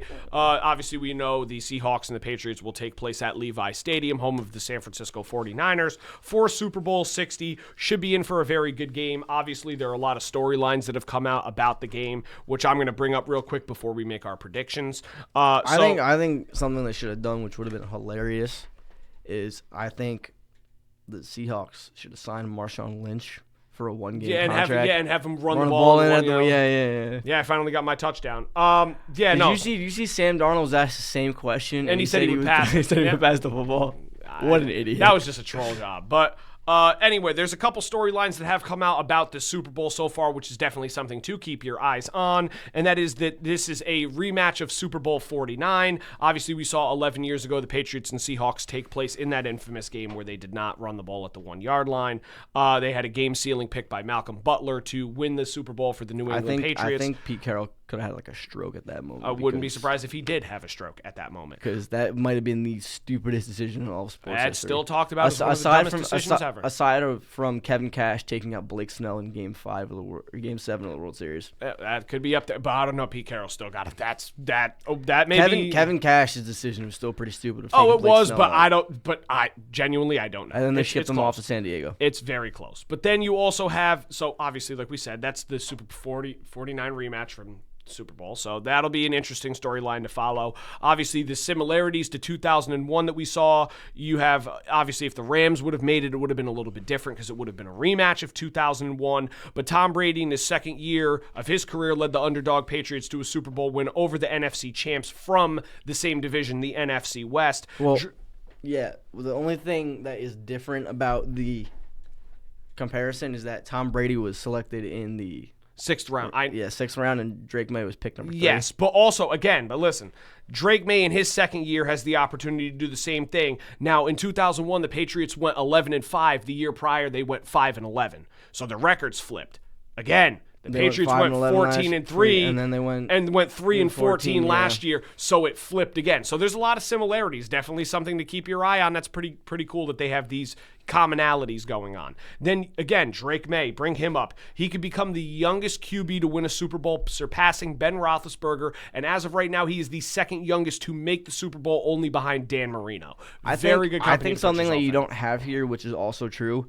Mike Vrabel could become the first and only player to ever win a Super Bowl as a player and a coach of the same team. Yeah, that's pretty cool. That's One that I actually should have put on here. I'm kind of surprised. Then it's also can be called the Castaway Bowl. The reason why I say this is because if you look at all of the players that have either been cut, fired, or let go by an organization, or left the organization and joined a new team and ended up in the Super Bowl, you have guys like Mike Vrabel. Again, was a castaway from the Tennessee Titans, got fired, and now is in the Super Bowl with New England. Stephon Diggs, obviously we saw how his whole tenure with his career has gone, where he's left tons of other teams to try and finally get himself a ring, and after all these years, he's got a chance to finally do that for himself. Sam Darnold, getting drafted by the Jets and booted, going to Carolina, getting booted, going to San Francisco, being a backup quarterback. I think that right there, going to San Francisco. One. No, not the. Oh, I know you've talked about it. San Francisco changed his career. Being the best thing for his career development was going to San Francisco. It was like the same thing with Baker Mayfield going to L.A. But again, even more so, you're right. Sam Darnold goes to Minnesota and has a winning record, leads the Minnesota to, I believe it was a 14-3 record as well, and they lose in the playoffs, but now he finally gets the chance to be into a Super Bowl. And then the one that pains me the most is Cooper Kupp. The Rams choose not to re-sign him, and he goes to Seattle, and now he's got an opportunity to win his second Super Bowl. It's not that they didn't choose to re-sign him. Didn't they cut him? No, they didn't. They said that we don't want to re-sign you, so we're going to end up cutting you. Because they wanted him to restructure his contract. He said no, and they said, well, if you're not willing to restructure that's what I meant. Yes, and yeah. So they basically did cut him, and he decided to go to Seattle. But again, all I'm going to say is Cooper Kupp's knowledge of the game of football is better than almost any other receiver. It blows me away. He's going to be a great coordinator after his career is over. No question about it. Oh, for sure. As an offensive coordinator, he would be I hope that the Rams decide to say, hey, listen, you'd love to join the organization and be our offensive coordinator. That'd be fantastic. But then the last one, which obviously a lot of people do know, is the Patriots, if they win this Super Bowl, take the lead for the most Super Bowls ever in NFL franchise history, as them and the Steelers are both tied for 6 right now. There's a possibility that the Patriots win their 7th of all time, which means that they take the lead for the most Super Bowls. That being said, we are going to make our predictions for the game. You could start. I'll kind of close it out here. So who do you think is winning in this game? Before we go to the predictions, I want to say one thing. Okay. I know when DeMarcus Lawrence left Dallas after saying he wanted to stay with Dallas for life, somebody came out on Twitter and said, "Oh, like you're such like a," I don't know if they called him. I don't forget what they called him, but they said, "You said you wanted to stay here for life, and now you're leaving to go to Seattle." He goes, "I just wanted to do what's best for my career." And that you know what that guy responded to him? He goes, "You'll never win a Super Bowl in Seattle. You'll never win a Super Bowl with Seattle. Look where DeMarcus Lawrence is now." That's another one castaway. He left after Dallas treated him pretty badly, and he goes to Seattle and wins. That's another one that I didn't even mention on this list either. But again, and Rashid Shaheed. Rashid Shaheed was just in a bad scenario. That's not his fault. Who are you picking for Super Bowl 60? Well, I think I already made it pretty obvious. I think you did, but just I am going to take Seattle Seahawks. I mean, 2 reasons. Number one, I just think that Seattle has a really great, well-rounded team because my favorite to win the Super Bowl was the Rams, and the fact that they put up a great game with the Rams shows that they are a top team in the league. Only downside is that Nick Imawari suffered a low-grade ankle sprain on Friday or Thursday. Yeah, it was Wednesday night. Wednesday night. So he's there's what's the word I'm thinking of? Why are we in a fog this morning? I don't know. Weather, they are optimistic that he is going to play. I'd be shocked if he didn't play. Toradol shot. Yeah. But I do think that the Seahawks do get it done. I just think that the lack of experience from the Patriots side of things, not head coaching wise, because Mike Vrabel is a well-established head coach, but you haven't really seen, like I said before, people were saying, oh, this playoff atmosphere for Drake May is going to be different. The lights are going to shine bright on him. They really haven't. The lights haven't really shined that bright on him. It was kind of just like the Chargers' offensive line being banged up. No Rashawn Slater, no center. It was just the Patriots' D-line being able to bull rush Justin Herbert. and not have the chance to let him sit in the pocket and make his reads that he has to make. Then you see them go play against Houston, the best defense in the league, right? C.J. Stroud throws 5 or 6 interceptions, and Houston still made it like a one-score game. It was 4, but he could have thrown like 10. He threw like a lot of interceptions, and Houston's defense still made it like a one-possession game at the end. Yeah, well, fairly close till the end. So yeah, no, you're right. And then you go look at Denver's defense, right? Could also arguably be the number 1 defense in the league. Could put them at number 2 as well in the AFC. But you only put up 86 passing yards, right? It's not really that impressive. Like no. the lights haven't shined bright, and I feel like as the stage has gotten bigger, his performance hasn't been better. I feel like it's kind of regressed. He played his best in the wild card because the Chargers defense isn't really that great. Mm-hmm. I think that is going to change next year, though. The Texans defense is just good. I knew the Chargers defense wasn't bad though. Their defense is very good. Their defense is, but they didn't really play great in the wild card. They didn't play terrible. It's also because their offense wasn't on the field very much at all either. Exactly. So they were worn down. Yeah, of course. But he played fairly well against the Texans defense. I will give him that because the Texans defense is really good. But Denver's defense, it could be just as good as Texans, and you're putting up 86 passing yards after completely playing fairly well against the Texans. I get he had and the only touchdown that the Pats scored in that game, I think, was a rushing touchdown from Drake May. Yeah. Yep. So it all depends on how well he plays. I do think that if he does play how he played in the regular season, there's a chance that they could win. But with the way that the Seahawks defensive line is built and their just defense is built as a whole, I think they spend most of their practice time this week making sure that what happened with Reek Woolen doesn't happen again this game. I just think that there's a chance that if Diggs isn't open and Henderson isn't open and Stevenson should sniff the field,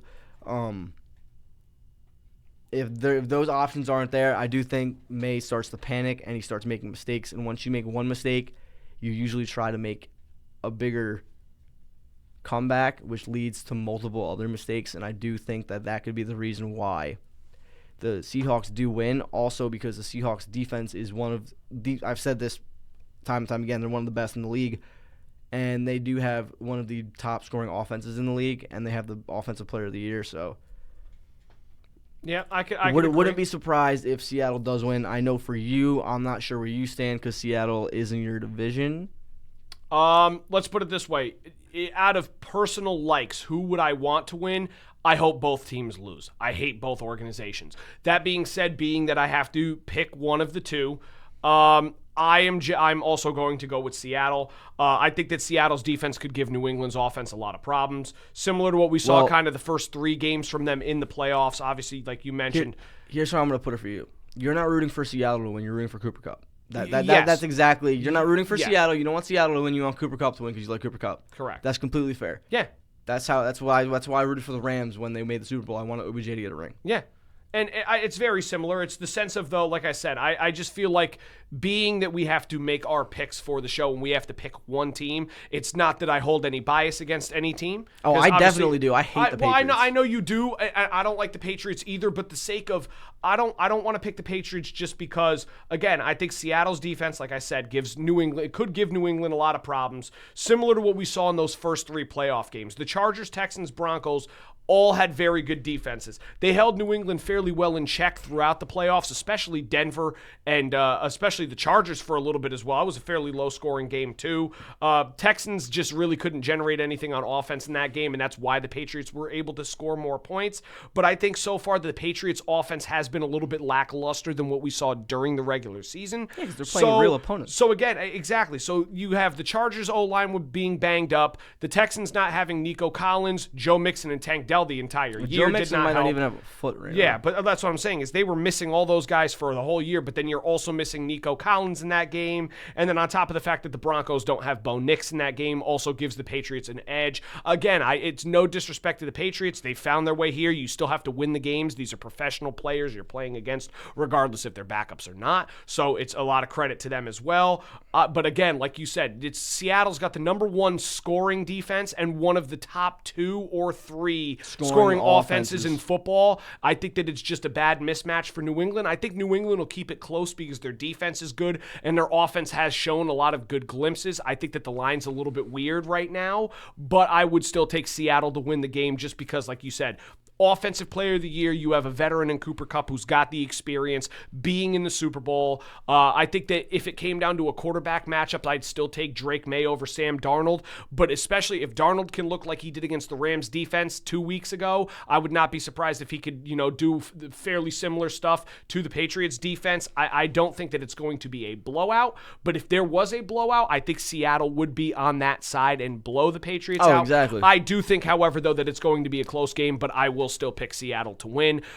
Regardless, I hate both organizations. I don't want to be mean saying that as a Rams fan. It is what it is. That's fandom for you. But picking one team, if I had to pick, I'm taking Seattle. So it'll be a great Super Bowl to watch. Interested to see which way history goes. Does it go back to New England? And do they claim their 7th? Or does Sam Darnold bring home a Super Bowl as a former Jets quarterback? I swear We should find out. If the Patriots win a Super Bowl, every single Patriots fan is going to start talking about, here comes another dynasty. Here comes another dynasty. Trust me, I've been saying it at work too. And again, they have the right. I cannot deal with that again. It ain't going to matter because we will all find out on Sunday who wins the Super Bowl and who has the right to talk. I thought you were about to say it ain't going to matter because next year the Rams are going to win it. Well, I was going to say that and too, you and know I what? stopped myself. You know what? I'm not a delusional Giants fan who thinks this whole one season that they're going to be the next Patriots next year, which if they do become the next Patriots and make a run, it wouldn't surprise me. But if I did have to choose a favorite right now, I would either say probably the Seahawks and the Rams, but I'm leaning more towards the Rams. So, well, especially since Stafford announced that he was coming back. That's exactly why I said that. So, and Stafford wants to win another ring. So, next year, if the Patriots play the Rams, very well could. Very well. You know what? Next year, Patriots won't even make the Super Bowl, so it doesn't matter. Probably not. But we shall see. We will see what happens in the Super Bowl on Sunday. Good luck to both organizations and all the fans and good friends luck to that the I know. Seahawks. Well, I have a lot of friends who are Patriots fans. I know some people who are Seahawks fans. So good luck to both sides. Oh, I know. I have friends that are Patriots fans. I'm rooting for the referees. Go Stripes. Go Stripes. Go Stripes. That's all I'm going to say. But thank you guys for tuning into the Straight Outta Stratford podcast. Actually, before I do close, we are going to be opening a voicemail line within the next couple of weeks. We will talk about it more on one of the future podcasts that we have, but it's something that we recommend you guys check out. But until then, I will see you guys next week, as will Julian. Yes. Quickly with the voicemail line, we're probably just we're gonna put the number out on our social media pages, and then we'll either pick 1 or 2, maybe even 3 voicemails per week. We probably won't be answering the calls on air because that would be a little bit difficult. A little difficult, only because of the time situation. But we'll pick 1 or 2 voicemails. We'll listen to them on air, and then we'll discuss about whatever's being said. Yeah, you guys could bring up whatever topics you want to talk about in the sports world, and we would be more than willing to discuss and give you our answers to the questions you may have. But until then, we will see you guys next week.